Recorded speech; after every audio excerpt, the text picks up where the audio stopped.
Okay, back here in the third pen, we got another 31 litter hog to talk, and then we're going to go into the 32. So the one that's hooked up to the to the whip, and for Bryce there is 31-3.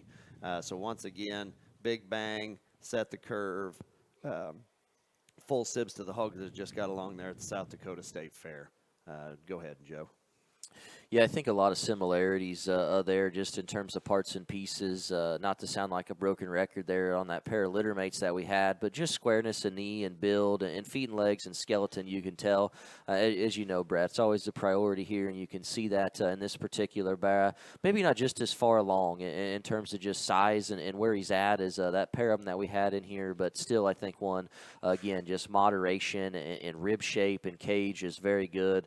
Hip, squareness, and pin set, very good. Just reads like a good feeding type of a bear that's going to continue to just come and go. Got the right kind of skeleton, I think, that's going to allow you to just feed that bear and just let him kind of grow into a pig. I think is a big mature one when he gets there. That one's you're gonna like that one in terms of what he brings to the table.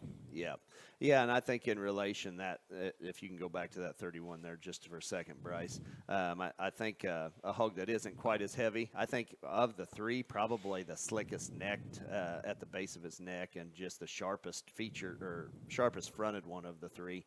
Frame size wise, I'd say he's very similar to that -5 hog.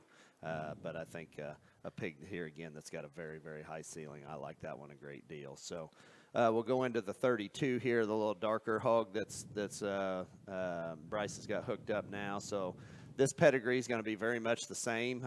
These would be out of Big Bang at Crossroads back on Set the Curve's mom. And if any of you pay attention to what we've had going on around here the last few years, Set the Curve's mom was a purchased sow I bought in the summer of 2020, and she has been an absolute mainstay here and has brought us some air in terms of pedigree and allowed us to kind of run our stuff back across her stuff, the stuff we get out of her, and it's been very, very good. But this is 32-6, Big Bang on Set the Curve's mom.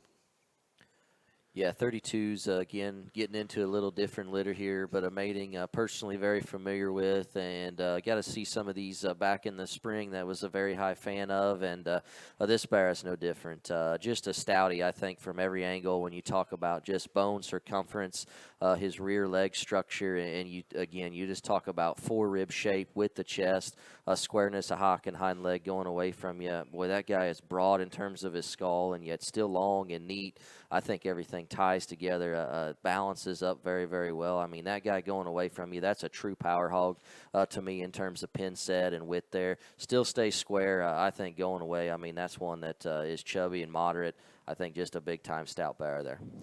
Yeah, they look like San Antonio, Texas Barrows, like me and Joe were discussing there when we were off the air. I mean, I think hogs that are boxy in their build and they're round in their cage, but I mean, that hog, I think, hits a middleweight kind of deal, maybe a light heavy at the very most. But I think just boxy and proportional.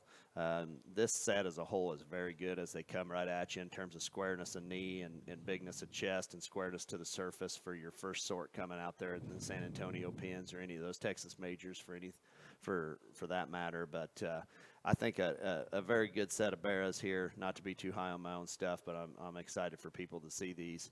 I think a set that's going to feed extremely well.